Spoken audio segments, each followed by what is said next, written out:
ভয়াবহ যুদ্ধের এক চাপা উত্তেজনা বিরাজ করছে মধ্যপ্রাচ্য জুড়ে। বারুদের ঘর্ষণে যে কোনো সময় সূত্রপাত হতে পারে আগুনের, যা পুড়িয়ে অঙ্গার করে দিতে পারে গোটা মধ্যপ্রাচ্য। খামেনির দেশ ইরানের মিসাইল আর ড্রোনের খেলের সামনে বরাবরই ধরাশায়ী বিশ্বের শক্তিধর দেশগুলো।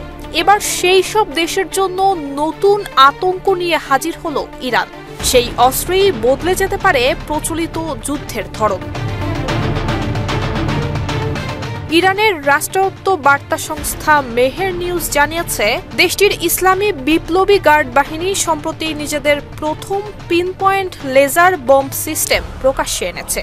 এতে নিজেদের যুদ্ধ সক্ষমতা কতখানি রয়েছে তা প্রদর্শনের পাশাপাশি প্রকাশ্যে আনছে নতুন অস্ত্র। দেশ জুড়ে তোলপাড় ওয়ালটন ফ্রিজ কিনে আপনিও হয়ে যেতে পারেন মিলেনিয়ার। ইরানের পশ্চিমাঞ্চলে চলা স্থল বাহিনীর মহড়ার সময় নিজেদের নতুন এই অস্ত্র প্রদর্শন করেছে খামেনির দেশ। এই সিস্টেমটি নিখুঁতভাবে টার্গেটে আঘাত হানতে সক্ষম আর ধ্বংসযজ্ঞ চালাতে পারে সর্বোচ্চ পর্যায়ে। এমনকি এই অস্ত্র যে কোনো আবহাওয়া এবং ভৌগোলিক অবস্থানের মধ্যেও ব্যবহার উপযোগী।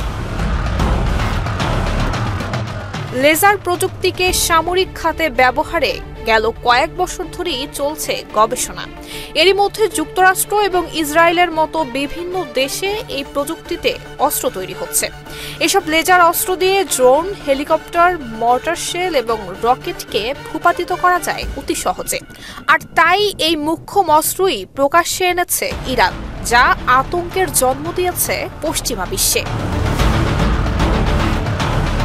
নুসরাত জাহান মেহেক, ঢাকা পোস্ট।